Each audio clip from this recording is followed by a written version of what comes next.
Well, তো বিভিন্ন social মিডিয়ার থ্রুতে কিন্তু হয়তো তোমরা খবরটা পেয়ে গেছো, কিন্তু যারা পাওনি আমি বলে দিই যে আইএসএল এর টেন্ডার জমা দেওয়ার লাস্ট ডেট ছিল কিন্তু কালকে, মানে 7ই নভেম্বর। আগে তো ছিল 5ই নভেম্বর, সেটা দুদিন এক্সটেন্ড করা হয়েছিল কিন্তু 7ই নভেম্বর। একটা সিঙ্গেল বিট কিন্তু পড়েনি আইএসএল এর জন্য, মানে একটা কোম্পানিও কিন্তু বিট জমা দেয়নি আইএসএলটাকে কন্টিনিউ করার জন্য, তার সাথে ইন্ডিয়ান ফুটবলটাকে রান করানোর জন্য। তো সেই বিষয়টা নিয়ে কথা বলবো। তো চলো ভিডিওটা শুরু করি। ভিডিও শুরু করার আগে একটা কথা বলে দিই যে আমি কিন্তু এরকম রেগুলার কন্টেন্ট এরকম বানাতে থাকি, এরকম ফুটবল রিলেটেড বিভিন্ন রকম কন্টেন্ট, ইন্সপিরেশনাল শর্টস এরকম বানাতে থাকি। তোমরা যদি এরকম টাইপের ভিডিও বা কন্টেন্ট পছন্দ করে থাকো তাহলে কিন্তু চ্যানেলটাকে একটুখানি সাবস্ক্রাইব করে দিও, ভিডিওটা কিন্তু তাহলে একটুখানি লাইক করে দিও। লাইক করলে কি আমি মোটিভেট হই তোমাদের জন্য আরো ভালো ভালো কন্টেন্ট রেগুলার নিয়ে আসার জন্য। তো 140 থেকে 150 কোটির একটা দেশ, যার মধ্যে এত বিলিয়ন বিলিয়নে কোম্পানি তোমার গ্রোথ রয়েছে, এত ইনভেস্টার রয়েছে।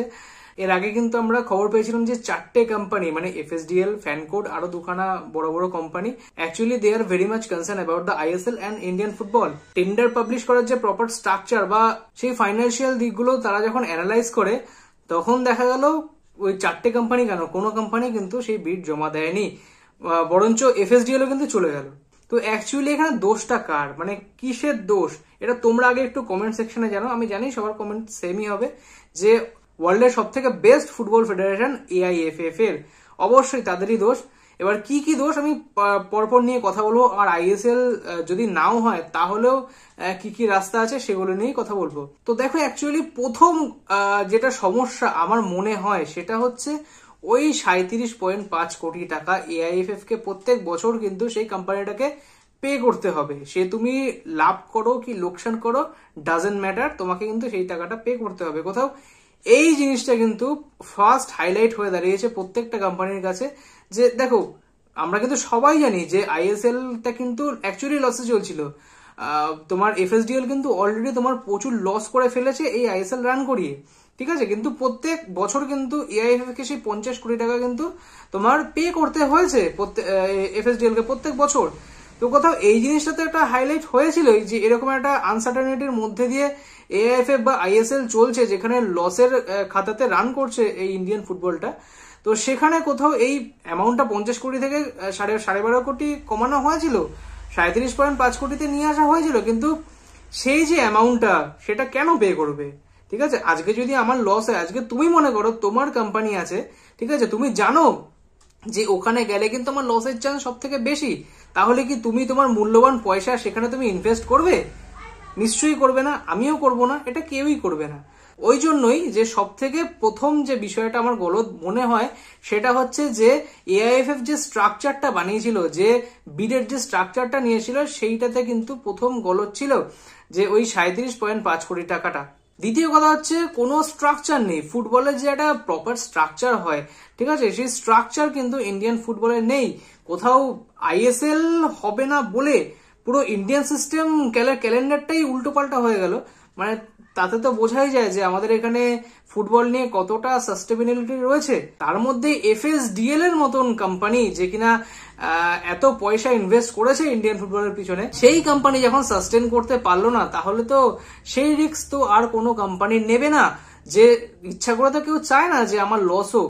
একটা খবর কিন্তু বেরিয়েছিল যে এই যে টেন্ডার যেটা পাবলিশ হয়েছে, হ্যাঁ, সেই টেন্ডারের যে স্ট্রাকচারটা হয় সেটা কিন্তু দুখানা আইএসএল ক্লাব কিন্তু তোমার সাজেস্ট করেছিল যে এরকম টাইপের টেন্ডার যদি দেওয়া হয়, এরকম যদি স্ট্রাকচারটা করা হয়, তাহলে কিন্তু অ্যাকচুয়ালি ফাইন্যান্সিয়ালি ইন্ডিয়ান ফুটবলটা স্টেবল হতে পারবে, ইভেন কোম্পানিদেরও একটুখানি লিউক্রেটিভ লাগবে। কিন্তু না, এআইএফএফ তো এআইএফএফ, ঠিক আছে, এরা মনে করে যে বিশ্বের সব থেকে বড় বুদ্ধিমান এরা নিজেরাই, আর বাদ বাকি সব গরু ছাগল গাধা। একটা কোম্পানি কেন বিড জমা দেবে, কেন বিড জমা দেবে? তাকে তুমি যদি সেরকম কনভিন্সই না করতে পারো যে এইখানে তোমার ইনভেস্ট করলে এইটা তুমি বেনিফিট পাবে বা এই জিনিসটা কিন্তু তোমার জন্য বেনিফিশিয়াল হবে, তাহলেই তো কোম্পানির সেইভাবে অ্যাপ্রোচটা হবে।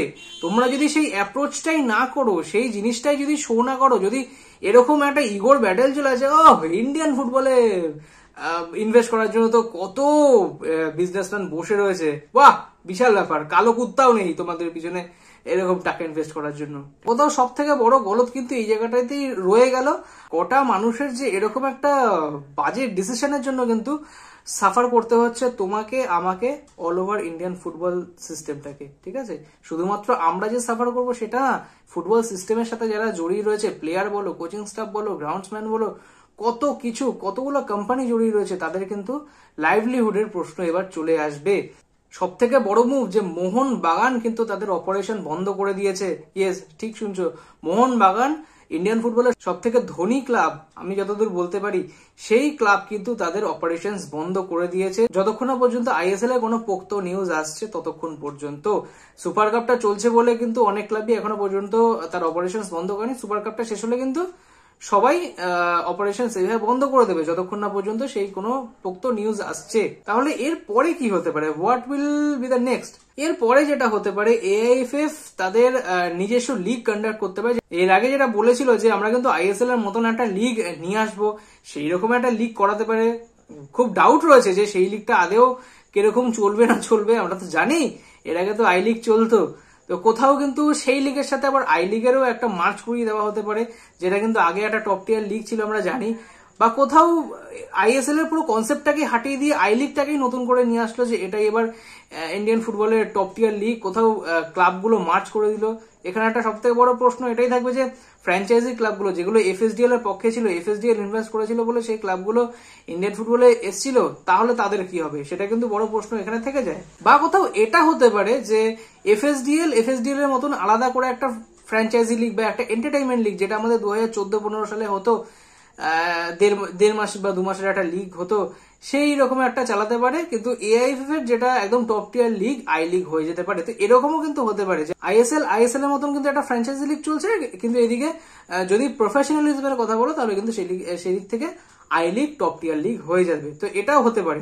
কোথাও আইএসএলটা তো আর আগে থেকেই তোমার টপ টিয়ার লিগ ছিল না, আইএসএলটা অ্যাকচুয়ালি এআইএফএফ এর দ্বারা সমর্থিত টপ টিয়ার লিগ ইন্ডিয়ান ফুটবলে। এবার যাই হোক না কেন, আমি অ্যাকচুয়ালি দেখতে পাচ্ছি যে খুব বড় একটা অঘটনের দিকে কিন্তু এগোচ্ছে ইন্ডিয়ান ফুটবলটা। ঠিক আছে, এবার একটা দেশের টপ টিয়ার লিগ যখন বন্ধ থাকে বা আনসার্টেনিটির মধ্যে থাকে, এটা কিন্তু একটা সব থেকে বড় ডিজাস্টারের কিন্তু সংকেত। আমি জানি না এখান থেকে এবার কি পদক্ষেপ নেবে এআইএফএফ।